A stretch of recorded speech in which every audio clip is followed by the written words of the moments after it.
Лариса пишет, что только что на экзамене ЕГЭ, профиль математика, ученик вышел, даже не приступая ко второй части. И на вопрос, ну какова тогда была цель сдачи такого экзамена, ответил: мама велела.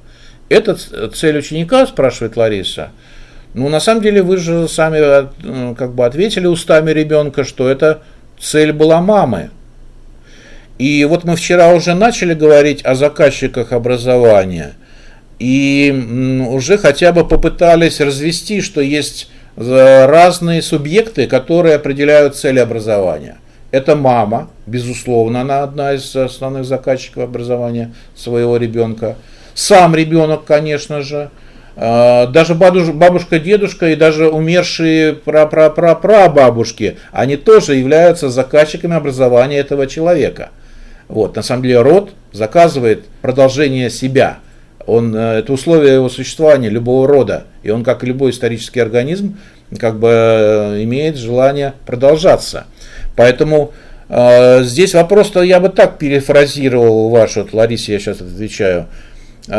Сколько в целях ребенка, в данном случае сдавать экзамен, его собственных целей и сколько маминых? Вот если маминых 100%, а ребенка нету никаких, значит просто им манипулируют. То есть данный ребенок является предметом манипуляции со стороны остальных заказчиков образования. То есть им командуют учителя, там чиновники, мама тоже подключается в команды в эти, а его самого нету. И получается, что его внутренний потенциал находится вне официальной системы его образования. То есть налицо та проблема, которая в философии называется отчуждение человека от собственной деятельности.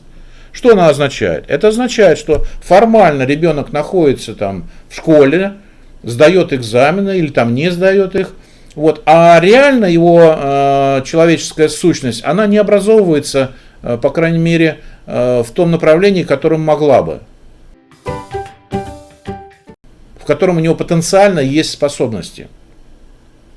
И он, этот ученик в данном случае, учится чему?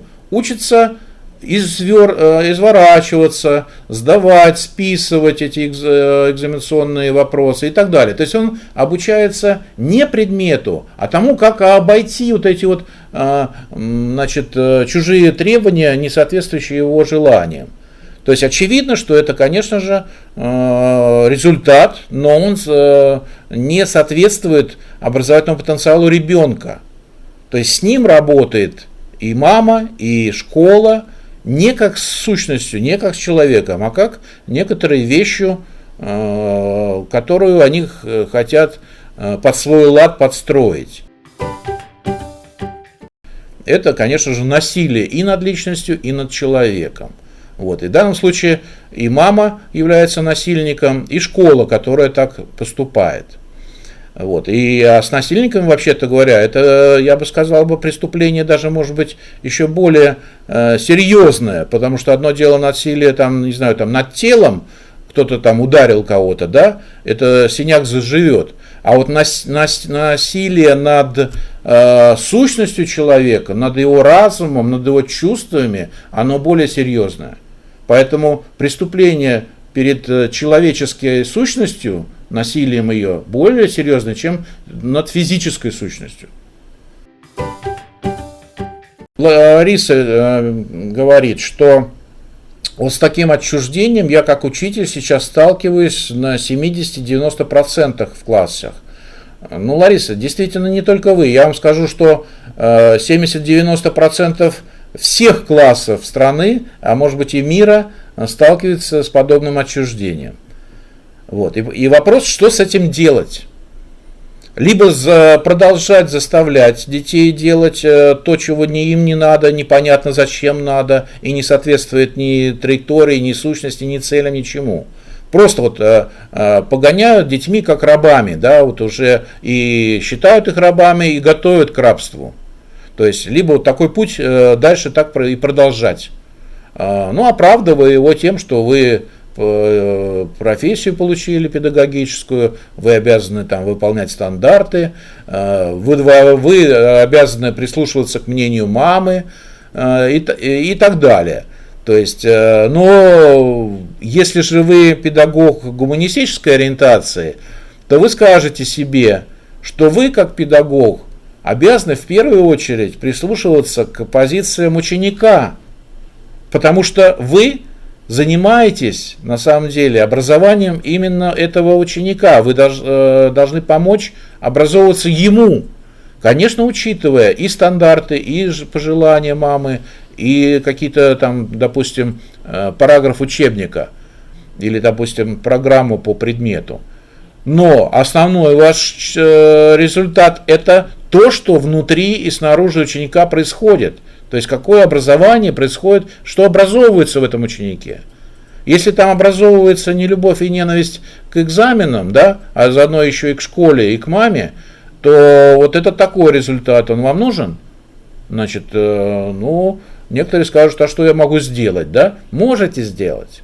На самом деле учитель даже в какой-то бы то ни было системе способен решать задачи образования ученика. И хотя бы уменьшить эти 70-90% отчуждения детей от их образования. Вот. Для этого надо хотя бы понимать, что эти 90-70% есть. И что сегодня существует адская проблема отчуждения от образования, вообще говоря, большинства людей.